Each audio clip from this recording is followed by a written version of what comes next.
আমি শুধু ম্যাডামের মানে দেশনেত্রী খালেদা জিয়ার জন্য দোয়া করার জন্য আপনাদের সঙ্গে বসছি।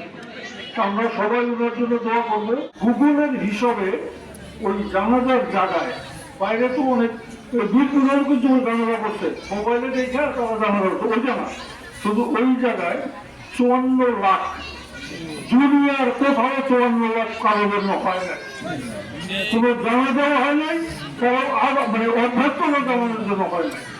অভ্যর্থনা জানানোর জন্য আমি যত জানি সবচেয়ে বেশি হয়েছিল ইরানের আয়াতুল্লাহ রুহুল্লাহ খোমেনি। উনি যখন প্যারিস থেকে তেহরানে আসেন তখন এয়ারপোর্টে 10 লাখ লোক হয়েছিল।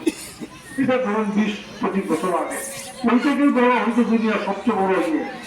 এখন এই জানাজা এত লোক হওয়া, যেই মহিলারে 17 বছর একটা গভর্নমেন্ট যত রকম ভাবে অত্যাচার করার করছে, যত রকম কষ্ট দেওয়া দিচ্ছে, তাকে বিভিন্ন রকম ভাবে গালাগালি করছে, কিন্তু সম্মান দেওয়া মালিক আল্লাহ।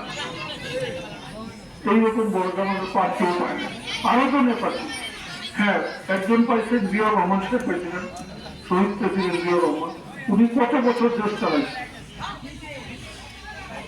3-3.5 বছর।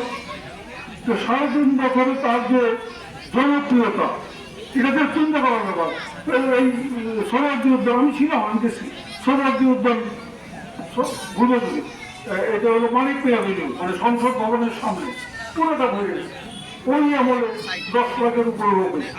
তখন ঢাকা শহরে লোক ছিল কম, এখন লোক বাড়তে বেশি হয়েছে, সব বুঝিয়ে থেকে গেছে। আর তো কাজেই আল্লাহ যাদের সম্মান দিতে চায়, এটা আমি আপনি ফিরাইতে পারবো। আর চেষ্টা করে যদি কারো দিকে যায় আল্লাহ না চায়, সেটা হবে না। তো এখন আমি মনে করি আল্লাহ এখন আমাদের দিকে একটু নজর দিচ্ছেন, আমাদের একটু ভালো সময় যাচ্ছে। এই ভালো সময়টা আমরা ভালোভাবে কাজে লাগাই, এটা আমার অনুরোধ। সবাই ভালো থাকেন।